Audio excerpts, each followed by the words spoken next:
Oh le na benga mo ba combattant les lo baza wana des gens baza ba tout moko baza déjà aigri basi basila baleka ba koma déjà soldés périmés ba baza wana ba combattant na poto wana baza périmés idéologie ezala gini mboka ezala ke ne mabe certes sur na lobi ngo bongo te c'est que na congolais te ba mboko na 18 ans tout les cas il y avait trop de tueries trop de morts donc arrestation arbitraire trop de choses ezaki normalité ensuite ezala ki ba musicien pe à l'époque là ba komaki kokota na pouvoir makasi bazo yembela et pouvoir d'une manière là ko ndima to Congolais na manteka moi ba na likambo ko kate likambo goza nango 1 ya likaka tshela bino ngo 120 ka pa pesa bino passe meza nango bongo te alors de cette manière là de cette façon là ba Congolais a poto ba ki non to tshana no frère na makambo et c'était loyal c'était normal comme toute autre contestation na mboka nyoso ndenge zala wana ezaki normal et ko koma anormal tango oyo komi dérapage et longwe même mondé tanga mona mbosa la revendication mona ki za normal parce que gilet jaune ezala France au mona Macron ba contesta ka ezala nango normal ce qui pays zo kene bien tezana ba point mususu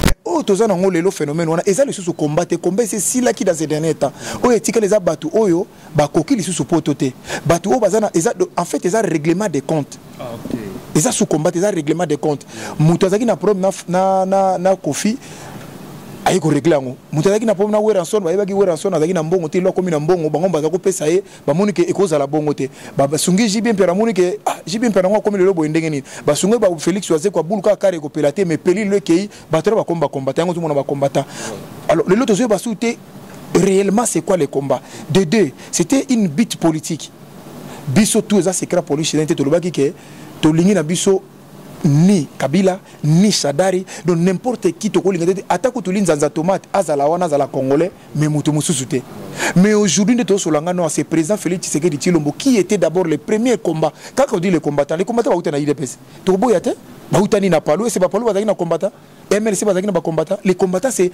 les mots qui viennent du mot de l'IDPS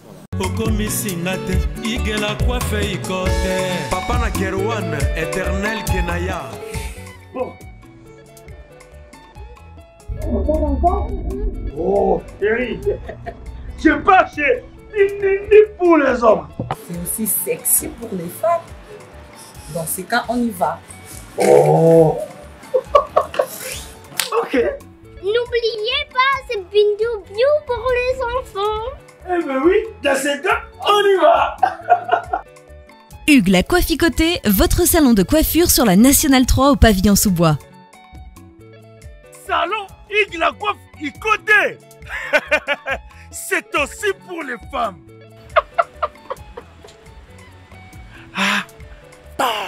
Hugues la Coifficoté, votre salon de coiffure sur la Nationale 3 au pavillon sous-bois. Ouvert tous les jours de 9h à 20h, même les jours fériés. Plus d'informations au 01 41 55 00 00 ou sur le www.huguelacoifficoté.com. Hugues la Coifficoté, l'homme qui coiffe la ville. Salon Hugues la Coifficoté, c'est vraiment sexy pour les femmes. Nous les hommes, on manque les mots. Pour les enfants, pitou piou, il dort. Trop de nikinik. Chikicha, chikicha, cha cha.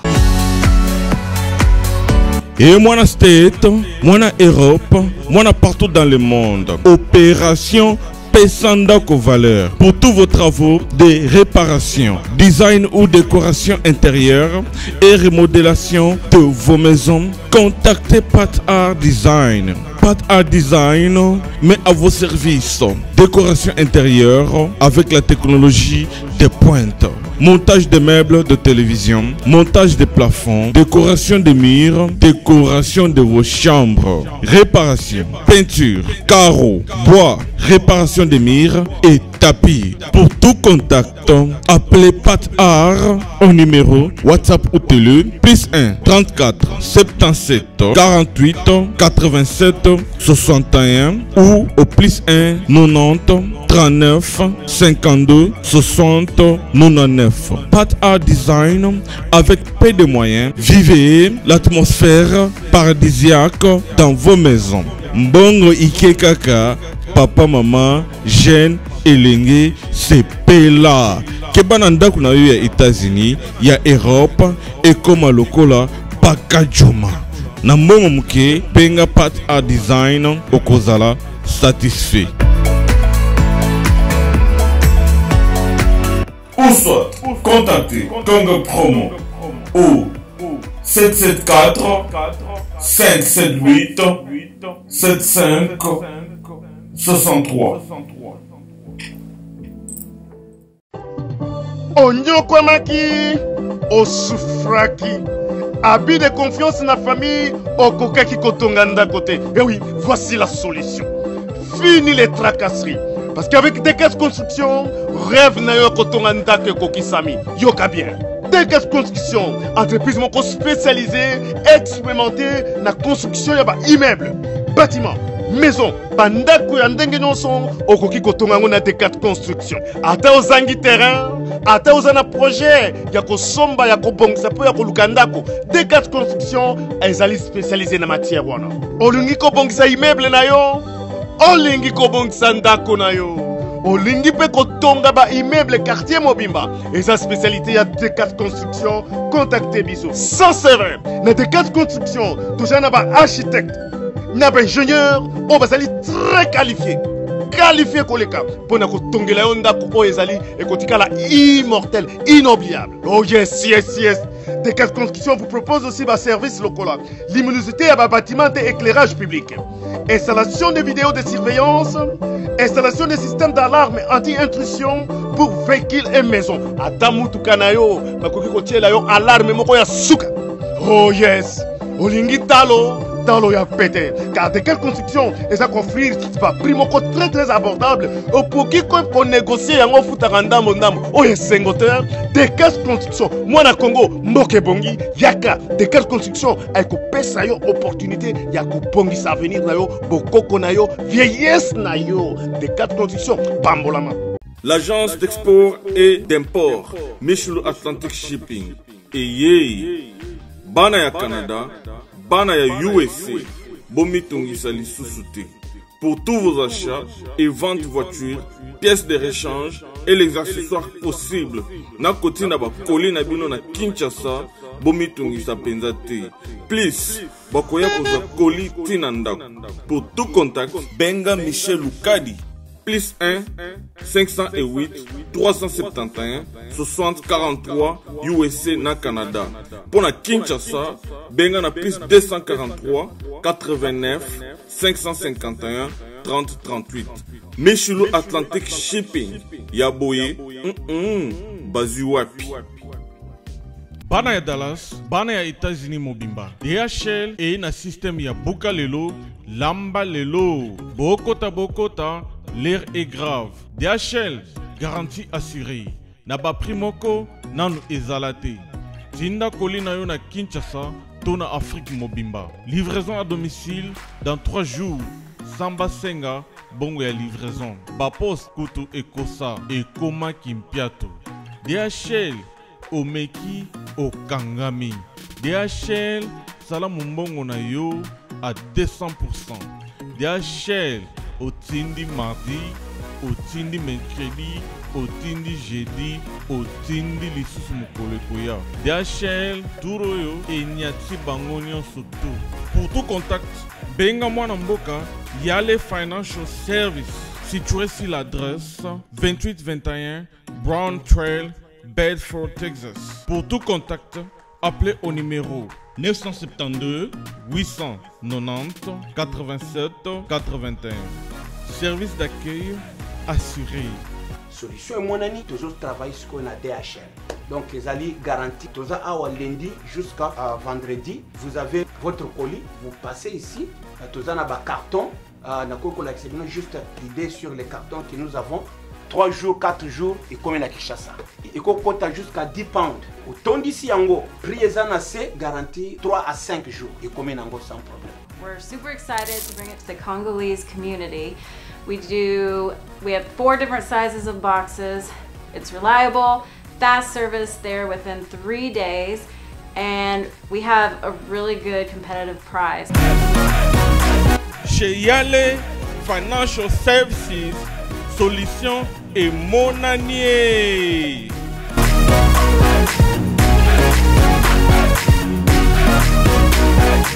Bonjour mesdames et messieurs, merci de rester branchés sur Congo Promo Télévision. Dans cette émission Excellence, présentée par Scotty Kabalou, la justice de la presse. Comme j'ai toujours dit au début de cette émission, c'est notre devoir de vous informer, de vous former, mais aussi de divertir. Mais aujourd'hui, une fois encore, donc, je suis venu rencontrer mon invité de Soleil émission la fois passée. Donc, il est en séjour à Kinshasa. Lui, il habite Paris, donc Maître Choramboma. Avec lui, nous allons essayer un peu de passer des très beaux moments. Là, je vous invite de rester vraiment branchés parce qu'il y a vraiment de la matière. Il y a vraiment de la matière parce qu'il y a aussi diaspora, aussi France, précisément à Paris, à Ebi Réalité, Zakuna. Nous allons essayer un peu de parler de ces phénomènes combattants parce que il est là, à Ebi Histoire Nyotho, comment ça marche. Est-ce que Marambango est silé parce que notre vieux Kofi Olomide l'a dit, avec qui temps au la penzana bateau, maintenant qui lui tourne qui combattant et puis le linge femme, plutôt les linges sales se lavent en famille, mais aussi tout ces concerts splendides de Fali Poupa. Nous allons essayer un peu de parler tout est-ce que ces phénomènes combattants a pris fin. Il y a encore de choses à récapituler là-dessus, mais aussi à ce qui fait l'actualité, c'est l'arrestation. Et après quelques heures, on a libéré l'artiste héritier Watanabe. Mais il a passé par Makala avec sa compagnie, donc la fille où Watanabe donc qui a interpellé. Il y a eu une invitation, mais comme il dit Makala, et il a juste aussi à Salaki Moussana Bango, je ne sais pas ce qu'il a juste à constater, n'a évité. Non, nous allons essayer d'analyser tout cela. Et donc, je dis merci à l'ingénieur Afingindou, le boss de Congo Promo de télévision, et sans oublier aussi lui Cédric, le professeur des élèves, c'est lui qui réalise cette émission. Je dis merci à Jenny Mangaya, je dis merci à Rodrigue Nzolo, Patrick Eloso, tous les gens qui suivent cette émission, les gens d'Afrique, Europe, donc le tout bon émission. Donc je vous dis merci directement. Je dis bonjour à mon invité. Maître, bonjour. Bonjour. Il y a Congo Promo, il y a Rafungindu, moi liboso ya batunyo surtout dans la média. Bon séjour parce que ça fait un bout de temps au Kinshasa. Est-ce que comment va vacances les autres bien, très à l'aise? Si, on est mieux que chez soi. Yo kasi condition de zarona qui ça na poto kuna condition de zarona qui ça ata mkomoda. Yo kimalili yo na moi. Bandaka na condition d'abord climatique au comprendre na gezamboka na binote. Mais tout le monde okutu même na nyama. Seri moko na Bruxelles bazoko kapi ya biso ke nofanda kuna ko kakite ti fale basongisa. Osomona boso nyama.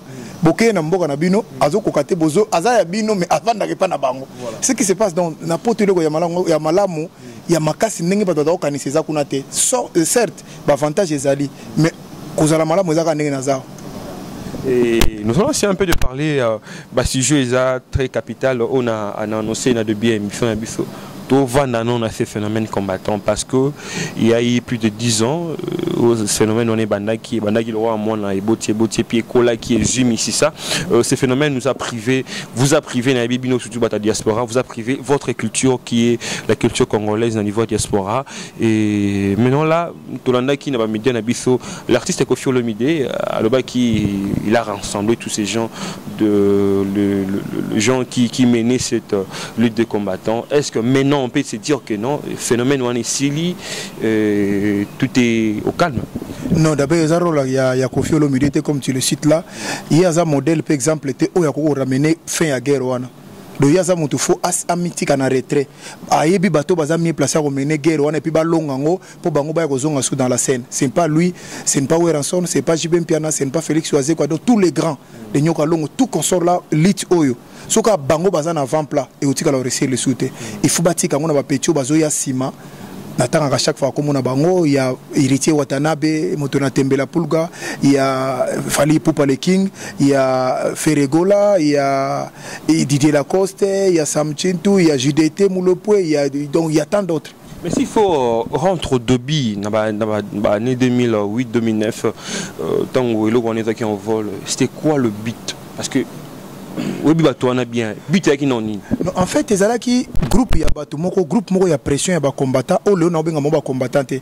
Les lo baza wana des gens baza batu moko baza déjà aigri basi basila baleka ba koma déjà soldés périmés.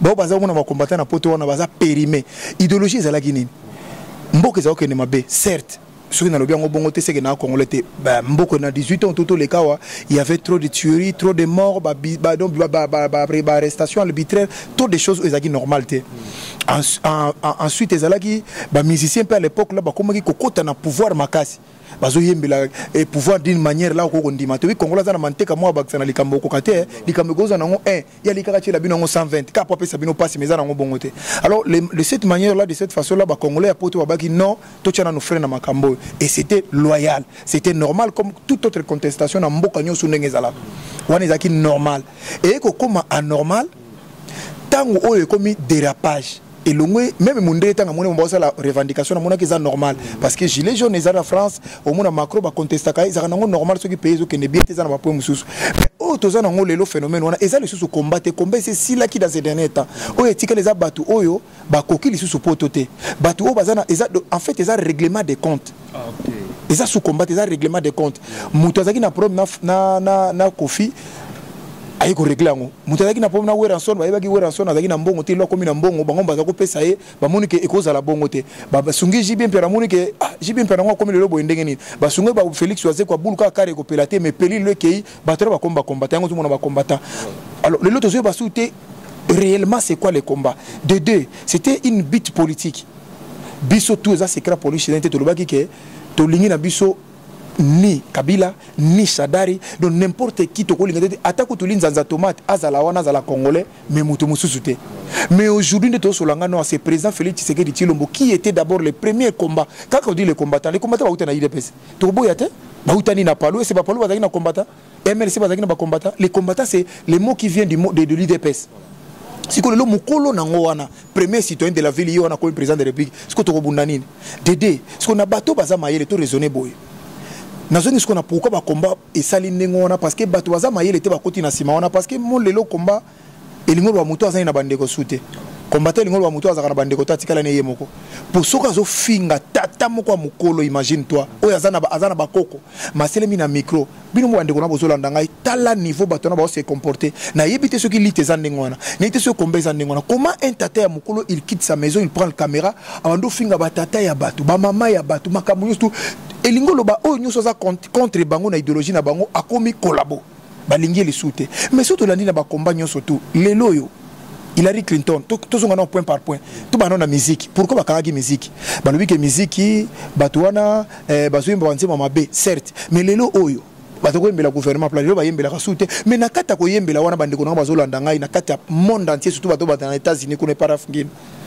Fali ayembela Kabila te Ferre ayembela Kabila te héritier ayembela Kabila te Marie-Paul le plus célèbre ayembela kutu gouverneur abeta pété mazana poto Bill Clinton Alain Pela Bill Clinton to telengana na betaka yao oso comprendre ezaki nango likamona te poso ezaki ngona bomba beta kite fallait bango bazala privilégié au monde que y a un règlement de compte mais na bato baza mayele siko bato baza aux États-Unis na pesa chanteur aux États-Unis Hillary Clinton azosa la campagne na ya campagne présidentielle a ici tous les musiciens ba rappeurs ba chanteurs ba cinéastes bato ba koma écrivain ba ko soutenir est-ce qu'azwaki azuite et lingolo bateke bato la surtout na États-Unis faut bon bango il faut bengana bango na France pareil tout ça na bato ba yembela ba to yeba bango déjà Johnny Hallyday to bigeye azali muta Sarkozy mais les chouchous de tous les Français dans nga kufa wana au moment où monsieur Yannick no ayembela ne bata droite bata Ségolène Royal bata ya nani ya vena biso François Hollande ti lozana Macron yo sanga ba bomie ba buki ba bande na est-ce que bazana c'est ça la démocratie mais congolais elingolo ba nengola congolais lokola motema mabeza na kati yango moni ekomisa bande ko na ba bomi musala bande ko na un grand décennie comme ça pour rien or na temps normal et ça nango normal bako est-ce que yembela président de l'Église za mabe et ça mabe pété et ça opinion na isa choix na bongo bokecho yembela nani te yembela mobudu te yekutu mutu bene ya jale lo mobutu ndeza yebokecho et puis akenda poto na visa 80 ya papa Luambo na mobutu siko ya ko pesa autorisation morale pour yazana on peut le dire il est le super combattant il prétend être le super combattant il y a combattant ezaye laisser l'ngadelo de tikere na poto za soka leika la télévision bo bando se ezaye na ndekone so parce que en soi tozana mutu moko lokola vengwanda c'est lui qui nous a ramené dans les trous dans les brousses tout côté na kata ba bourse na trou les za pona vie wana c'est lui qui a ramené tous les diasporas à aliéner bango mentalement. Il y a qu'à faire croire au Mboke Zali n'a pas de problème, Mboke occupé, l'occupation venant de lui. C'est lui qui était l'auteur de l'occupation. Parce que c'est Ngwanda qui était l'auteur d'occupation dans ces pays. Nous avons un massacre qui était connu ici à Kinshasa, il y a des étudiants, massacre, il y a des catholiques. Mais c'était lui l'auteur. Les Rwandais Zalaki Angelou, les Rwandais Mboko Zako qui pétait. Tant que Yazalako Sana va faire à Congo, Mboko Zalaki bien. C'est qui a fabriqué à Biarimana? Qui a fabriqué tous les présidents africains Bazali? Mais c'est Ngwanda. Les lots que comme les bisons n'engo ya représentation les soins morales que Lukuta, ce sont des amalgames au bassin na Batouana. Batouana mi balo tangelinga kombo, ce sont des dipos. Tomé Géry, bakuma na ko sexande bato. Tozana mutu moko koza na ndambu ya bato. Garçon moko zawana asape combattant Odombo. Avec son CCDP, yenda tika na mwa bato parce que y a tika l'idéal. Mais yepe malika sana ka yango yepe ko nazo bundise data nazo zonga afuna kangeto kate kovo. Pozo yo kate combattant wana. Azo yo kate Odombo, zo yo kate. Nous nazo esa na CCDP no mama no so azo landa yo. Ozana bato me foto kato kovo to longolo bato na zonte se mongo ozo ko sabango. Apparemment, yo siko maître, oza anti-combattant, yo bah yo kaka yo te dimnaka bango, donc tu es qui par rapport à combattant parce que bah combattant vona ya fanti côté na fanda kana bango na lia kana bango na za réfléchir ko leka bango et comment kata yesu ki mtape na bato balana ke bela muta ndenge zana to sala croix moko pona bokechu foto pandre na kisa et puis yenga zana ko ya sukini te to zui eso yekutu foto to luka to kange to zong sembala mona na kisangani muta CCDP Odombo yé déjà yé moko yebi ndenge place to que nous ongisaye na bato musuba zoro bilele masa mo pazana ba lox ko langa meto KTP Kovo dans zoro zoro bilele yebi funa KT Kovo te yé ya kate muta yaki apacheli les vrais combattants mususu yé wana muto abeta papa Kengo muto abeta Kalev na poto kasi yé wana yaga na kizana na sala likam Rex Gazadi qui était le premier à la meilleure. Namoina Martin Sali, je le salue à passer mon frère. On va collaborer, on va Rex, on va traiter, on va collaborer. Déjà réfléchi.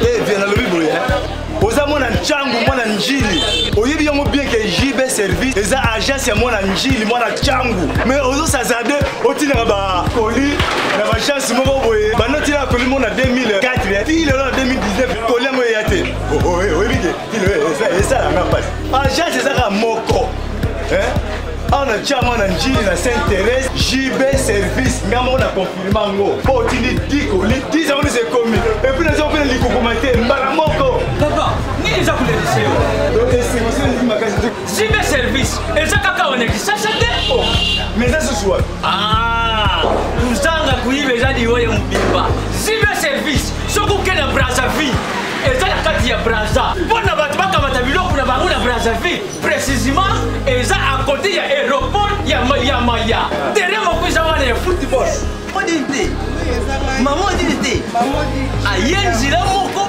na biloko maman dit oui na yenzi la mona biloko to koma elobi to za a pona vino to sa musala pona vino anja munderité ngele mutu mwindo azali congolais lokula yo na ngai azali mutu mwindu me makila mundele José Bayila yango moni JB service mikolo ibatu bazo lubaka leka papa Fwandeo mumida igela coiffe ikote papa na Kerwan éternel Kenaya Kanda taba ikote sensi Nganda Taba Fenenene Nganda Taba chez Hugues la coiffe Ikote papa na Kerwan éternel Kenaya au 174 avenue Aristide Briand 93 320 les pavillons sous bois. À la petite porte à gauche association Hugues Ikote.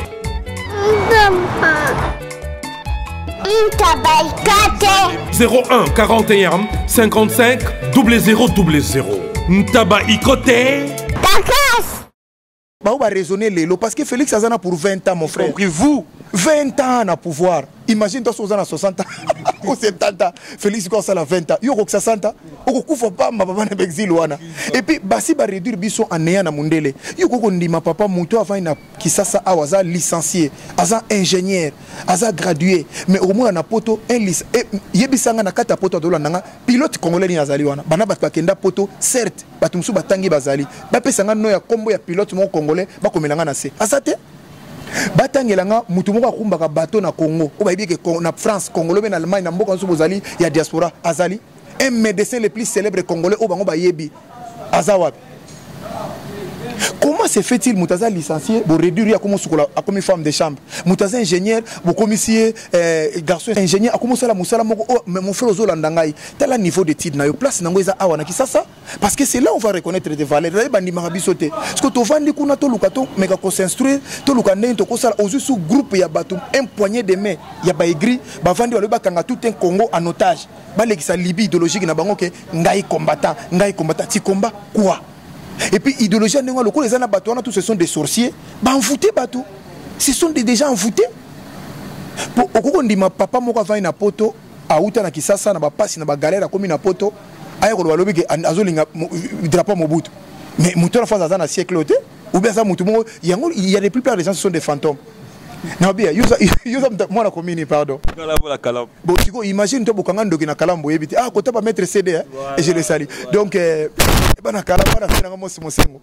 Donc imagine toi muto bokanga ni ndoki na kalambo. Bino webi kazandoki. Siko a commune na poto biso to yeba. Te bino ni on sakala biso kola. Mais c'est chora. O lobelo mo est très important. Muto mona a licencié. Aza gradué, mais à qui qu'on a poto à réduire un niveau morobo. Mais tous ces gens, oui bien certes, par contre du Congo, mais avec quelle assurance, avec quelle garantie au gouvernement peut-être autant on a fait béton garantie au banc. Non, normalement Félix Tshisekedi il avait prononcé ces mots-là. Le gars qui va problème na ba combattant ba ventiler ba na poto ba baza déjà barata déjà vie ba igri on a to pendre ba on peut calmer et puis baza une interdiction formelle au koma na kisasa bango nyoso fu baza la kakufa ko mputu bango poto ko chama ko na kisasa a kuta la institution mboko au finga batu na soko finga yeba ke au finga plus de 7000 personnes baza na Congo les lois ta baza na pouvoir te ba misu ba ko zwa kaka oza na problème à moins que ba senga pardon ce qui va se repentir bazana pardon total ya biso soka ka combattant nyoso ba se repentir ba sengi pardon to yambi bango enfin pour tu bim ta finga mingi le rôle bo kecho azate mutana mobilisateur parmi le camp là bo kecho azate parce que finga trop ye solo mabe ye bana ba dolinga na fachi béton na papa ku tu Tshisekedi yango na zo sayo loko la fachi azana idéologie ya pardon soka sengi pardon sincère to limbisa ye mais akoswaka mbano po ezaka bongo yo kanisi muto azaki moyibi soka ndimeli Yesu bakata ke liboko ndeli boko kozonga pa ndimeli Yesu te conséquence etikala ofinga bato sala manga mibele to limbisa yo mais quelque part ko sala kana mo batouche moko boy ouais et tous ces gens là ba rôle ba les lo ba kozonga na bango et puis oui parce que le s'inquiète beaucoup ils a douane congolais au loba quand on a émission tout ça là qui l'autre fois congolais belou ba initiative a bien ba projet a bien ramener peu bloquer ça très important congolais à mais douane na biso aussi l'état aussi on a besoin de admettre on a besoin de voir on a na kisasa douane eza les plus désorganisés douane o eza na sens te eza ao obi ndenge na pesa no batapoto na pesa bato ba réfléchir kana ngai ba réfléchir to saka exemple mon banal sombi camion moko $2000 €2000 au foutu la ngomai 1600 ou 1800 au yena on a douane aba 15000 toi tu peux imaginer ça normal. Oh, président de la République, mboka nyoso tu honnête Nigeria, basala forfait, na bato ba utaka libanda. De ceux qui na biloko na yo e cause à la 7000.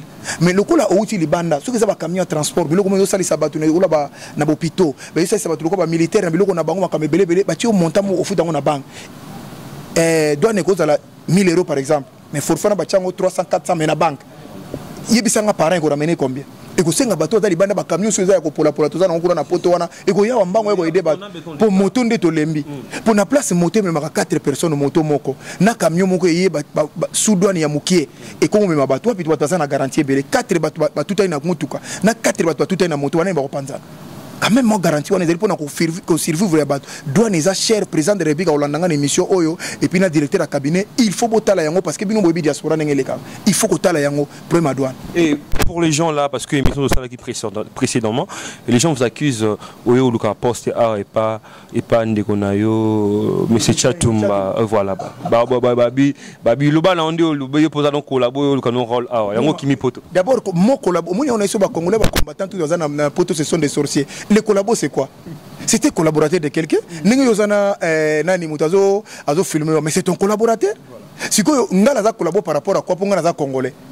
bango nde baza ba vrai collabo parce que bazo empêcher bato ba ya venir na bango ba maman basi baza déjà fatigué na Kinshasa na poto na maman musu basali 80 ans na poto 50 ans na poto papa musu bazo baté retraite na poto yo pe nozo landa yo ko sala retraite na poto na émission kaka oyo yebisanga mundele ni avana na mutu mwindu congolais bavana ne 50 azali boko melanga ibola kisanga na ville ni mundele moko avana na congolais moko 50 bazate 10 ans bopanzani 20 ans bopanzani maximum ba 22 ans 23 ans siko yebisanga yo ko lekisa retraite na yo wapi pokuna retraite ya boketi ka mutu boke na bino bambate pai bo sundoli bana kuna baza bongo wa otalo kaka musu na weekend mbala moko weekend mo 1 sur avec otalo ko 1 sur 2 1 sur 3 weekend ayo tala yo ko kango na awo yepe na boy ozulu pango na minkao ko to tala bangulu na yo ko to tala basoso na yo voilà un bon retraite ko sala ngona mboka na yo sans taxe sans muta déranger yo siko yo lobité mboko yote mboko ezo occupé siko yo zela occupation si la po oya mukoni potela age na yo occupation exacte ce sont des mots des phrases des blabla des congolais bazana na diaspora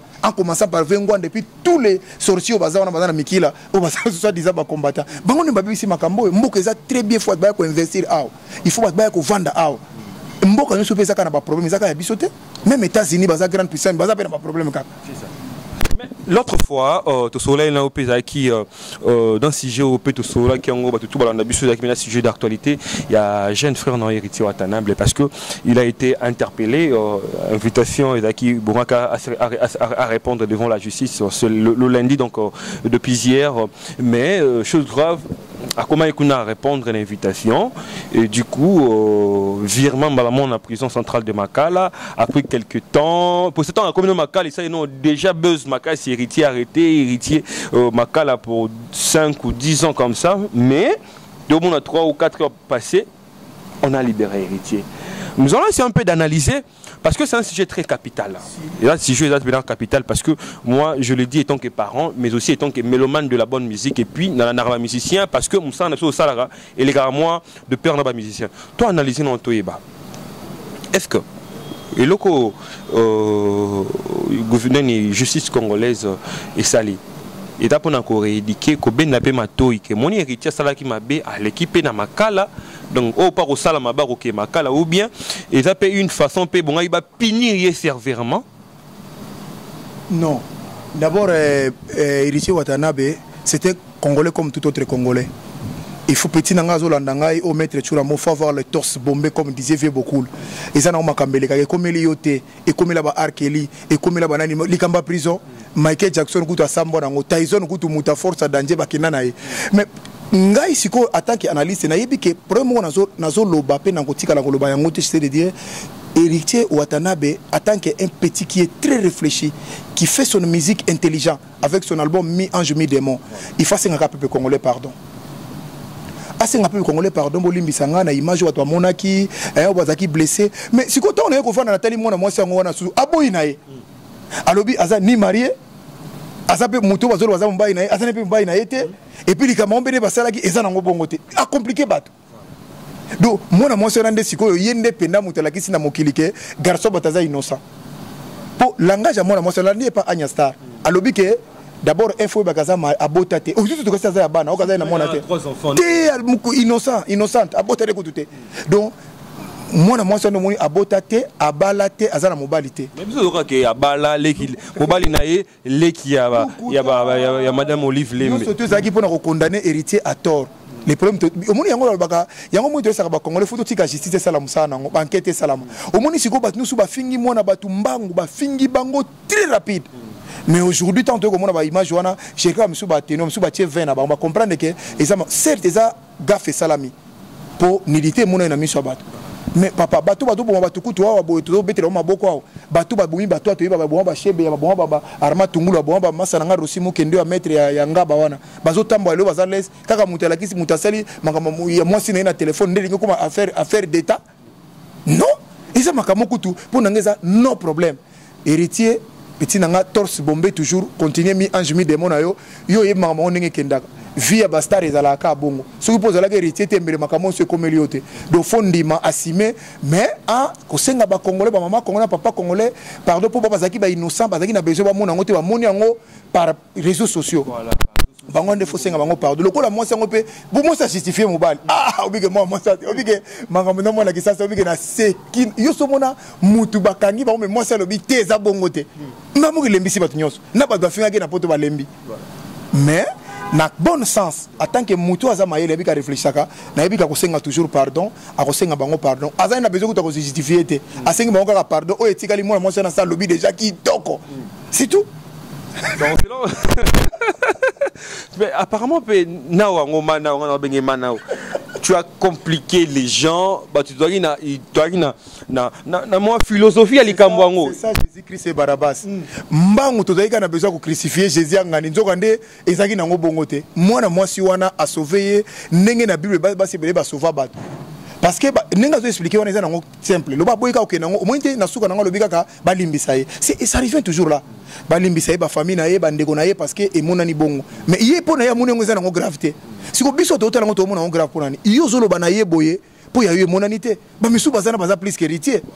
Mais ça na combattant mo aux États-Unis. Ba to États-Unis ba yebi azoka bena mona mwasi mongo achebo azo lambula ka mona mwasi na télévision. To mona ngo to bomaye afinga ka peka ba to tire le combattant. Mais yo na caractère no ko finga ba.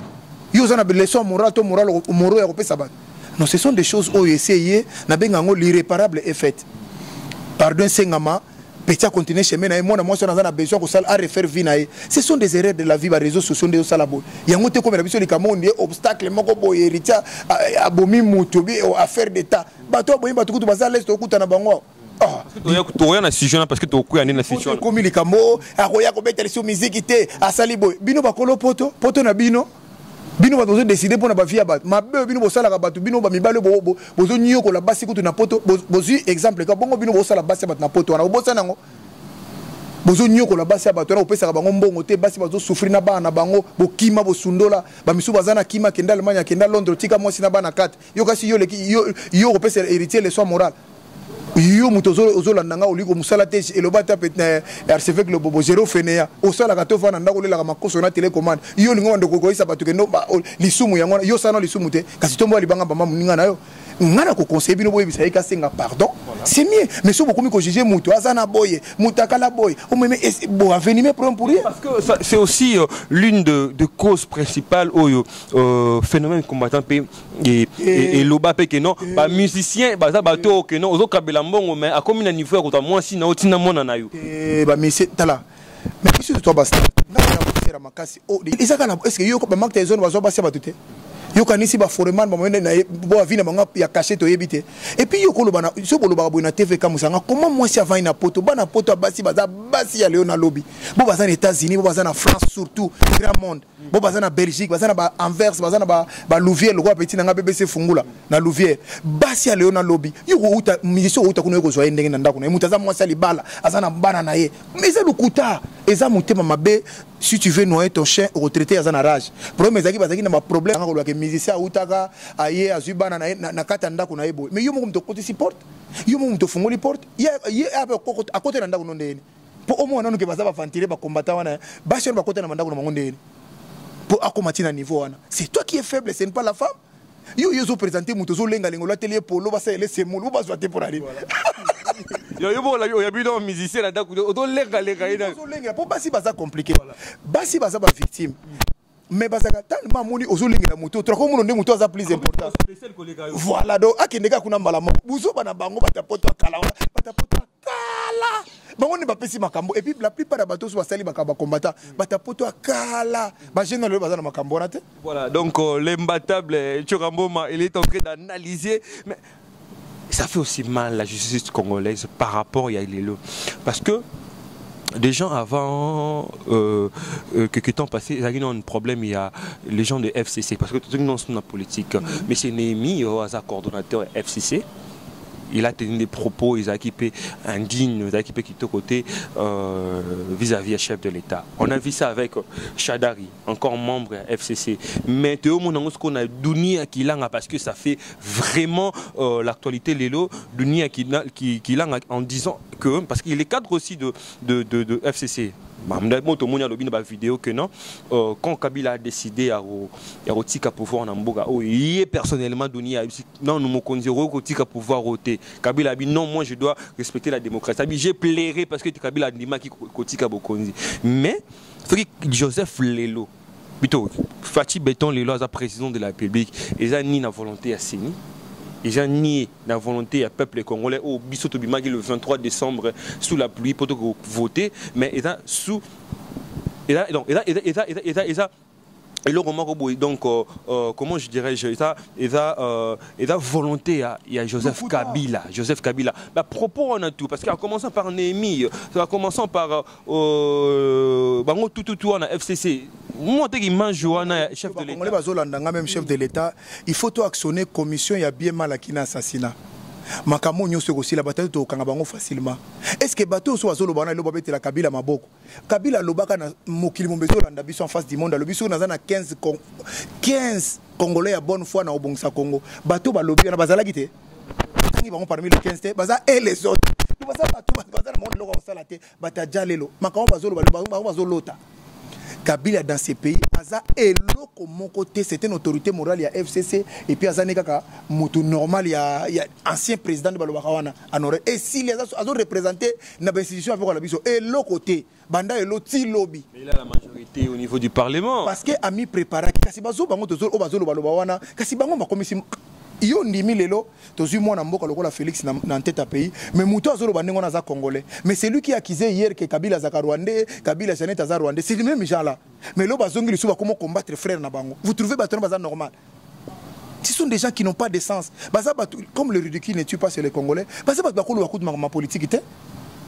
Est-ce que volonté ya Kabila ça na mboko eza ya Kabila Kabila kuta mboko eza ya Kasavubu mboko eza ya Lumumba mboko eza ya Laurent Désiré Kabila yé pas kuta ngo volonté na yé ya nini et ça continue à l'éternel. D'abord quand quelqu'un raisonne comme ça je comprends que nous n'avons pas de politiciens zo ba ke eza na volonté ya oneye bilanga ya tata ya mutu moko boye yé fa na volonté da comment peut s'abattre mais non lui aussi il va partir un jour il va laisser cette terre akotika Congo kotika ngano to solo un jour to kolongo to kotika Congo na ba congolais muso ba koyasim comment quelqu'un peut prétendre ya koloba na ba sentiment ya ngona tata ngona mukolo soit disant pe aza mona pa tanga pe moi mukie mais azolo makamoko oyo azo comprendre te ce sont des gens ratés ba binga bango baza bato yango il faut vraiment commission bien mal acquis na assassiner ça ba misu ba nanger na flavor et le ba kabundu ba misu futo ba katela nzela ba katela braza pour ça ba ko fana ki sasa te au moins point ba fana ki sasa parce que Félix aza un peu large le président de la République a meka ko actionner nabi ceux qui Sarkozy azo samba ceux qui Jacques Chirac a sambaka ceux qui va dominer le Philippe après ministre ba samba bongo bateau so zo makambo pourquoi ba kotika mbalo ba bêtise ndengo wana il faut vraiment bien mal acquis à l'assassiné za ceux qui mutalobi ndengo na tokota la ka ba contentieux na au mona fa ina ke fa na bateau na ba to koloba kutute ce sont des gens malhonnêtes ce sont des gens qui ne comprennent pas et puis ngala ko loba boy bazo tindika nde Kabila ba kangena ba congolais bazala besoin Kabila ngote. Parce que ceux qui ont besoin il fallait tenir des discours parce qu'il y a besoin. Il a fait 18 ans, qu'est-ce qu'il peut faire encore selon Bango na 18 ans à Salagité. Mais ce sont des gens congolais on est mutu na bango c'est normal té. Moi batika ya na paix. Tala autorité morale na bango wana fa atala ka mobu. Plus puissant que lui les autres lobby. Comment il était parti dans ces pays? Comme Mobutu a qui milliers Namboko, ceux qui Mobutu moi Namboko a qui milliers d'engo, à Kenan Antonov, baza ba dire ba ils quoi bazo boka ka mukie, bazo boka ka mukie poison na kati biloko na bango. Kaka tongo mo bana kisata ngo yinda bien, kaka bango ne ba ko kati ba kimbango. Kabila kozala. Ce sont des gens baza bongo ba flatter. Ce sont des flatteurs, baflatter Mobutu, baflatter Laurent Désiré Kabila, baflatter yo, yango mo ilongola bango na pembe na yo, ce sont des Congolais ratés. Vraiment touché point d'actualité, tout est vraiment très important.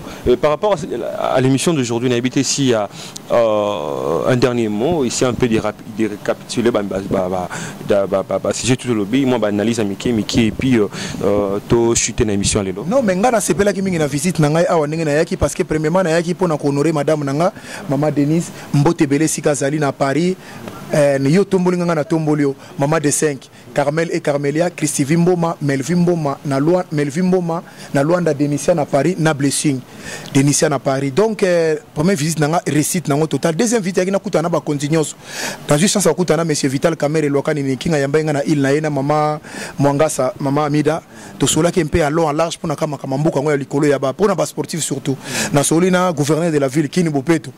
Mais c'est vrai Bopeto ça slogan mais comme on ma solo ça la pe bongo a c'est qui abi ezo sala mapo ya za mona poto na c'est pas la réponse na aujourd'hui ou demain on kutana ministre sport mais c'est amo sumbato sola lisusu ainsi de suite avant na zonga Paris na c'est pas nango mingi parce que il faut tous en avancer ba sportif ba bata suka na kata mboko ba ki par bango lisute bandeko bazolanda nga ba sportif botombola bendela mboka oyo partout ba bazati leo na kisasa j'ai sali États-Unis ka bongo na Afrique du Sud azana ceinture ya champion Afrique du Sud ya catch donc ba toise belé mais bazo qui peut ba sportivité pour une qui peut ba sportivité parce que certes ba sportif belé bazana tozana structure té tozana mututé et lingolo ba sportif belé ba tanga mingi té le problème ko tanga ne ba biso sportif or nous avons des sportifs au batangi lisusu na moya lelo bazé belé comment na kata mboka oyo tozaki na ba catégorie ba tebele ba bongisi biso to bongisa kate ezala ki boso soko bali pasteur lingambo na mutu no yango na pour verset biblique na verset biblique lelo ba pasteur dim ba komisi kutu bandimba esclave na bango tous les pasteurs congolais ba komisi ba congolais ba esclave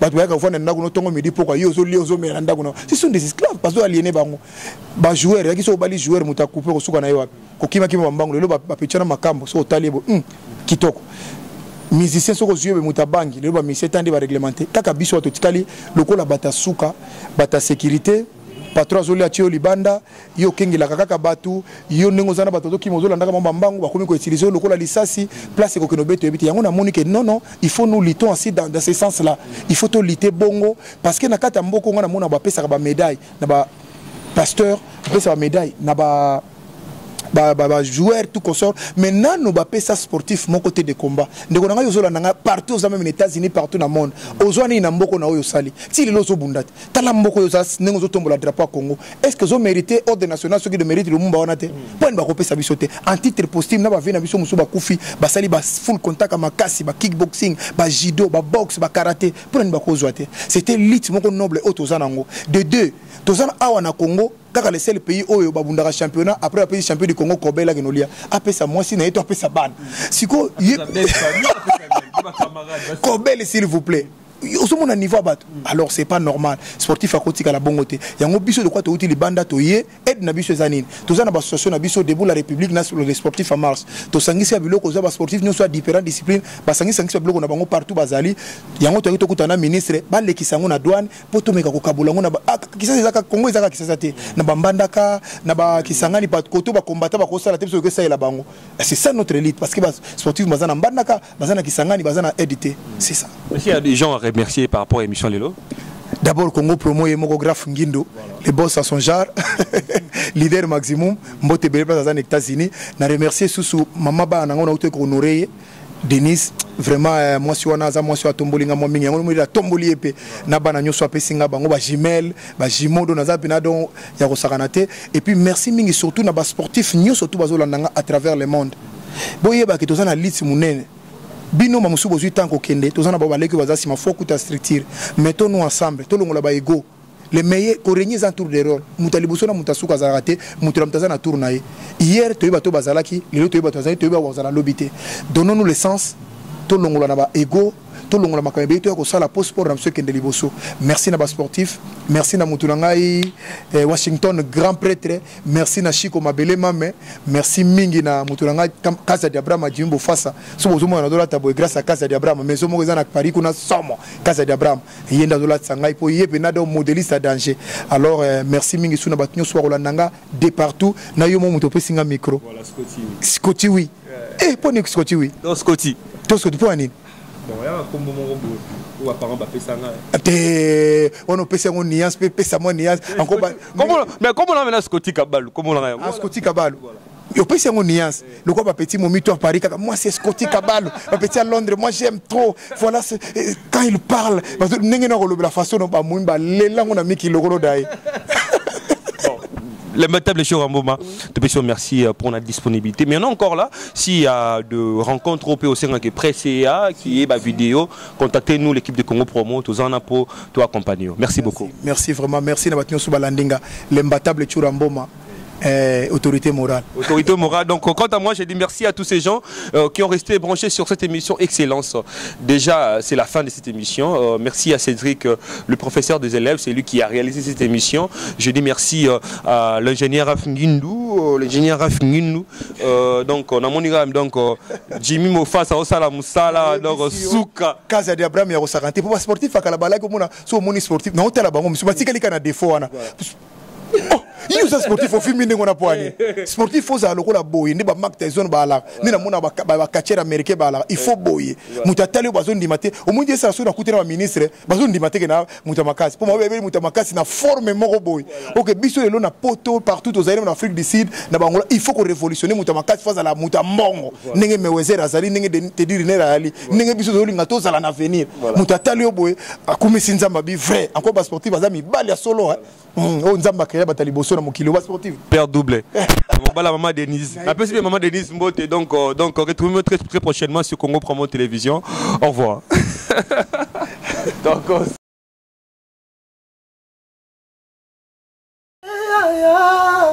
bongo te Willie bongo te tokaye ma jolie na lelie Willie etoka nasengi pardon kosala bongo te bana Congo bandeko na ngai tout je vous demande de vous abonner bosomba décodeur wana mbangu pona kotala babiloko tout ya mboka pour vous ala informer à l'heure.